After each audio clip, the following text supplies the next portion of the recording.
بسم اللہ الرحمن الرحیم۔ القائم چینل میں خوش آمدید۔ السلام علیکم۔ آج کی ہماری کہانی کا عنوان ہے مہمان کا رزق۔ یہ ایک سچا واقعہ ہے کہ کسی گاؤں میں ایک صاحب کا اپنی بیوی سے جھگڑا ہو گیا۔ ابھی جھگڑا ختم نہیں ہوا تھا کہ اسی اثناء میں ان کے گھر مہمان آ گیا۔ خاوند نے اسے اپنی بیٹھک میں بٹھا دیا اور بیوی سے کہا کہ فلاں رشتہ دار مہمان آیا ہے، اس کے لیے کھانا بنا لو۔ وہ غصے میں تھی، کہنے لگی نہ تمہارے لیے کھانا ہے نہ تمہارے مہمان کے لیے۔ وہ بڑا پریشان ہوا کہ لڑائی تو ہماری اپنی ہے، اگر رشتہ دار کو اس بات کا پتہ چل گیا تو خواہ مخواہ خاندان میں بات ہوگی اور خوباری الگ سے ہوگی۔ لہذا خاموشی سے آ کر مہمان کے پاس چپ چاپ بیٹھ گیا۔ اتنے میں اسے خیال آ گیا کہ چلو بیوی اگر روٹی نہیں پکاتی تو سامنے والے ہمارے ہمسائے بہت ہی اچھے لوگ ہیں، میں انہیں ایک مہمان کا کھانا پکانے کے لیے کہہ دیتا ہوں۔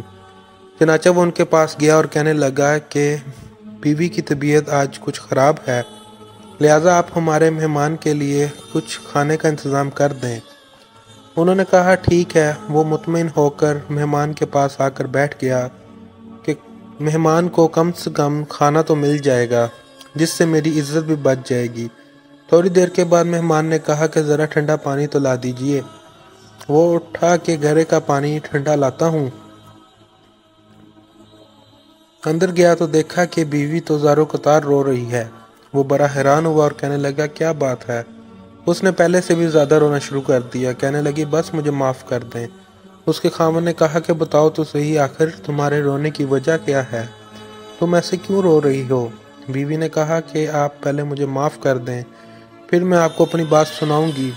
خیر اس نے کہہ دیا کہ جو لڑائی جھگڑا ہوا ہے میں نے وہ دل سے نکال دیا اور تمہیں معاف کر دیا ہے۔ پھر وہ کہنے لگی کہ جب آپ نے آ کر مہمان کے بارے میں بتایا اور میں نے کہہ دیا کہ نہ تمہارے لیے کچھ پکے گا اور نہ ہی تمہارے مہمان کے لیے کچھ پکے گا تو آپ چلے گئے، مگر میں نے دل میں سوچا کہ لڑائی تو میری اور آپ کی ہے اور یہ مہمان رشتہ دار ہے، ہمیں اس کے سامنے اپنے جھگڑے کی پول نہیں کھولنا چاہیے۔